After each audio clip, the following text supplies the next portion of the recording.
당신은 감정 조절이 가능한 사람인가? 당신의 파트너는 어떠한가?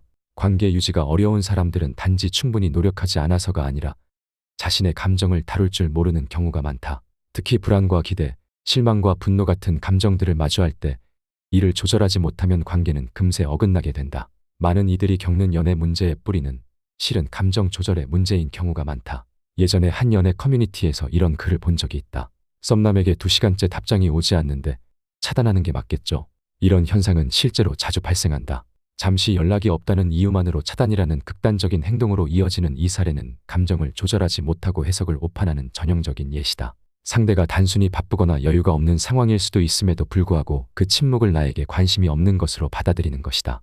그리고 불안을 더 이상 견디지 못할 때 스스로를 보호하기 위해 차단을 통해 관계를 단절시킨다. 마치 내가 먼저 끊어내야 덜 아프다는 선제적 공격을 통해 자신을 보호하는 것이다.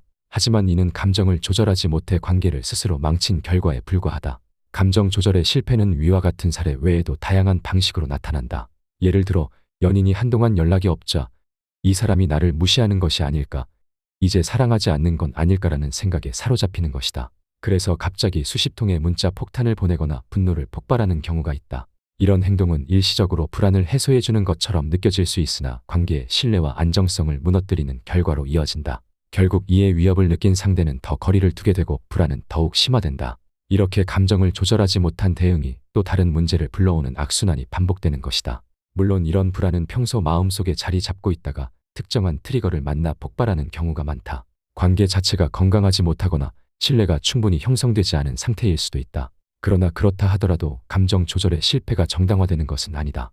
감정의 이유는 이해할 수 있어도 그 감정이 관계를 망치는 방식으로 표현될 때는 스스로도 반드시 돌아봐야 한다. 감정 조절이 어려운 사람들은 단순히 의지가 약하거나 멘탈이 약해서 그런 것만은 아니다. 대부분의 경우 감정을 다루는 방식 자체를 배운 적이 없거나 감정과 거리두는 방법을 익히지 못한 경우가 많다. 그 근본에는 종종 애착 불안이 자리하고 있으며 이것은 어린 시절의 정서적 경험과 깊은 관련이 있다. 어릴 때 양육자로부터 일관된 위로와 지지를 받지 못하면 아이는 스스로의 감정을 신뢰하는 법을 배우지 못하게 된다. 그 결과 불안한 감정이 생겼을 때 과잉 반응하거나 상대의 반응에 집착하거나 감정에 휩쓸려 충동적으로 행동하게 되는 패턴이 형성된다. 감정이 올라오면 느끼는 것과 행동하는 것 사이의 간격이 거의 없어진다. 즉, 감정을 참는 것이 아니라 감정과 분리되는 법을 배우지 못한 것이다. 감정을 조절할 수 있는 힘이 부족하면 불안은 점점 증폭되고 결국 그 불안을 줄이기 위해 상대를 조이는 행동을 하게 된다. 과도한 연락 비난, 차단, 감정 폭발 등으로 이어지는 것이다. 그렇다면 감정 조절을 잘하기 위해선 무엇이 필요할까? 1. 감정을 객관적으로 인식하도록 연습한다. 많은 사람들이 감정에 휩쓸리는 이유는 감정이 생겼을 때 그것이 곧 현실의 반영이라고 착각하기 때문이다. 예를 들어 불안이 올라오면 뭔가 이상하다. 상대가 나를 멀리하는 것 같다. 이 연애는 곧 끝날지도 모른다는 생각이 따라붙는다. 하지만 대부분의 경우 그 감정은 사실의 결과가 아니라 생각의 결과이다. 감정은 외부 사건이 아니라 그 사건을 바라보는 나의 해석에서 비롯되는 경우가 훨씬 많다. 따라서 감정이 올라올 때는 그것을 즉각적으로 진실로 받아들이는 대신 그 감정이 어떤 생각에서 시작된 것인지를 추적하는 연습이 필요하다. 예를 들어 지금 내가 느끼는 이 불안은 어떤 생각 때문에 생긴 걸까? 상대가 연락이 늦는 건 그저 바빠서일 수도 있는데 나는 왜 거절당했다는 느낌이 드는 걸까? 하고 스스로에게 묻는 것이다. 감정을 있는 그대로 수용하되 그것이 현실을 정확히 반영하는지에 대해서는 한 걸음 떨어져 관찰하는 태도가 필요하다. 이런 연습은 단순히 감정을 눌러두거나 외면하는 것과는 다르다. 억누르거나 무시하면 오히려 감정은 더 커지게 된다. 대신 그 감정을 나와 동일시하지 않고 지금 내가 불안을 느끼고 있구나라고 마치 제3자가 지켜보듯 인식하는 방식이 중요하다. 감정은 통제하려 들수록 더 강해지지만 관찰하고 이름 붙이고 인식하면 오히려 그 강도는 자연스럽게 줄어든다. 이것이 감정을 조절하는 첫 번째 단계이자 가장 핵심적인 토대이다. 즉, 감정은 싸워야 할 대상이 아니라 살펴야 할 신호인 것이다. 감정이 올라올 때 그것에 붙은 생각을 분리해서 바라보는 능력이 생기면 감정의 파도에 휩쓸리지 않고 중심을 잡은 채 그 감정을 겪을 수 있는 사람이 된다. 2. 행동으로 옮기기 전 멈추는 습관을 들인다. 부정적인 감정을 느끼는 것은 인간으로서 자연스러운 일이다.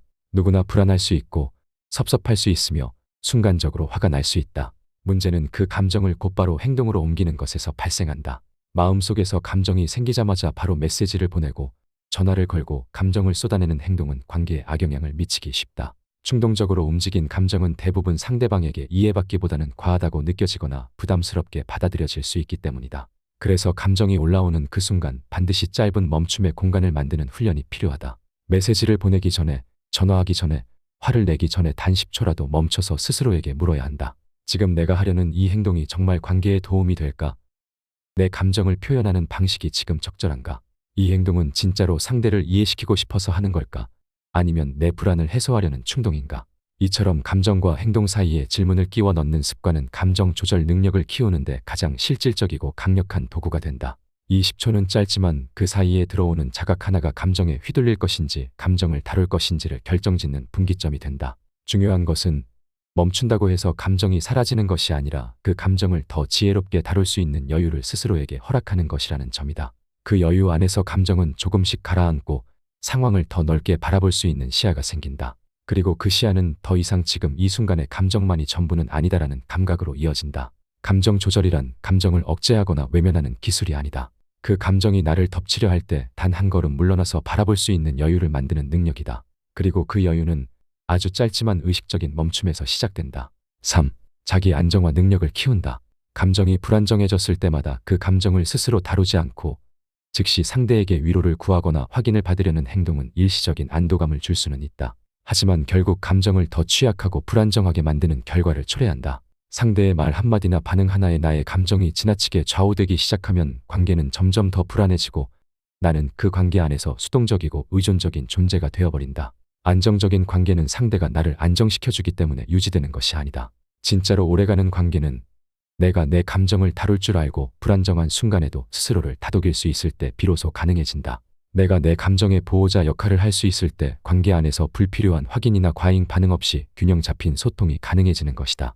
자기 안정화란 단순히 감정을 억누르거나 무시하는 것이 아니다. 감정이 흔들리는 순간, 지금 불안한 감정이 올라오는구나. 내가 지금 이 감정에 휘둘리지 않도록 조금 숨을 고를 필요가 있구나 하고 자신의 상태를 인식하고 다루는 내적 기술이다. 그 인식과 태도는 외부에서 주어지는 것이 아니라 반복된 연습과 자각을 통해 내 안에 만들어지는 힘이다. 이 능력이 생기면 상대가 잠시 멀어진다 해도, 연락이 느리다 해도, 감정적 거리가 느껴질 때에도 그 모든 상황을 관계의 위기가 아니라 하나의 자연스러운 흐름으로 받아들이게 된다. 그러면 쓸데없는 오해와 불필요한 감정 소모가 줄어들고 관계는 더 단단해진다. 결국 사랑을 잘한다는 것은 감정이 흔들리지 않는 사람이 되는 것이 아니라 감정이 흔들릴 때 스스로를 다시 중심으로 돌아오게 할 줄 아는 사람이 되는 것이다.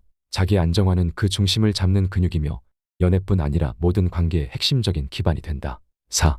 감정 근육은 훈련을 통해 강화된다. 감정을 조절한다는 것은 어떤 특별한 성격을 타고난 사람만이 할 수 있는 일이 아니다. 처음부터 감정을 완벽하게 다스리는 사람은 없다.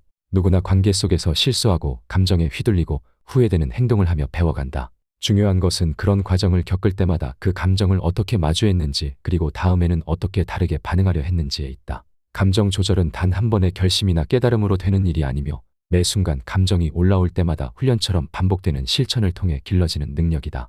처음에는 불안이 올라올 때마다 매번 상대에게 묻고 확인받고 싶고 충동적으로 반응하게 된다.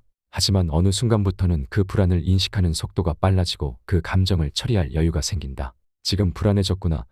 내가 또 예전처럼 반응하려 하고 있구나라고 알아차리는 것만으로도 이미 조절의 1단계가 시작된 것이다.